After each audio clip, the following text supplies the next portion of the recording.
қаншасы дейді? Ой жаным, жылқы малы ең алғаш осы ер азаматтың қанаты болған қазақтың дәстүрінде ол жылқы малы ең мықты мал болған. Ішсең сүті бал оның, етін жесең қандай тәтті, сүтін ішсең қандай жақсы. Я апа, кішкентайымнан ертегі айтып келесіз.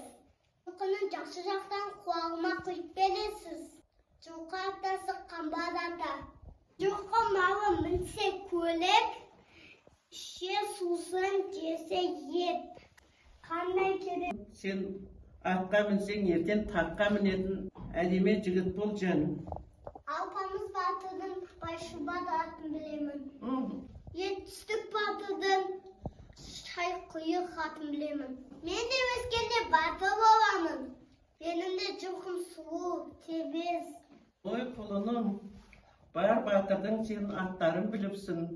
Мен жылқыма жем шөп суын берейін, мені күтіп тұрған шығар. Ай жануарым,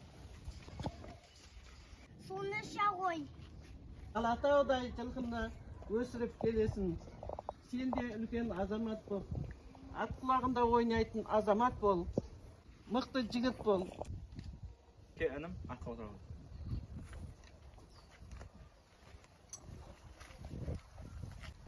Ne var?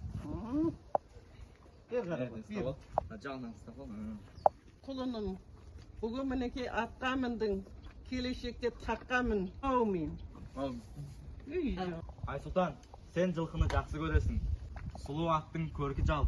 Мен саған жылқының жалын тарап үйретейін. Я ағай, үзетіңізші. Мінекей, Алатаудай жылқымның жалын тарайық. Айсұлтан, аттың жалын осылай тарайды. Келешекте мен сияқты үлкен ер азамат болғанда көкпар шауып үйретемін. Міне Айсұлтан, мынау аттың құрал саймандары. Мынаны терлік деп атайды. Сен аттың басын ұстай тұр. Мен саған басқа құрал саймандарды алып келіп көрсететін боламын. Аға, бұл несі? Бұны тоқым деп атайды. Мынау терліктің үстінде тұрады. Аға, бұл қандай зат? Бұны ер тоқым деп атайды. Міне Айсұлтан, бұл құрал сайманның айта ер тоқым деп аталады. Мынау үзеңгі дейді. Атқа отырғанда аяғыңды салып отырасың. Мына затты тартпа деп атайды. Аттың қарны мен ер тоқымды жабысып тұратын осы тартпа. Мен саған қалай тартуды үйретейін. Бұл не аға? Бұл жүген деп аталады. Аттың ауыздық деп атайды. Аттың басын басқарғанға оңай және тиімді болады. Айсұлтан, атқа отыра қой. Аяғыңды үзеңгіге салып ал. Сал аяғын басынан ұста. Еган басынан ұста. Отыр.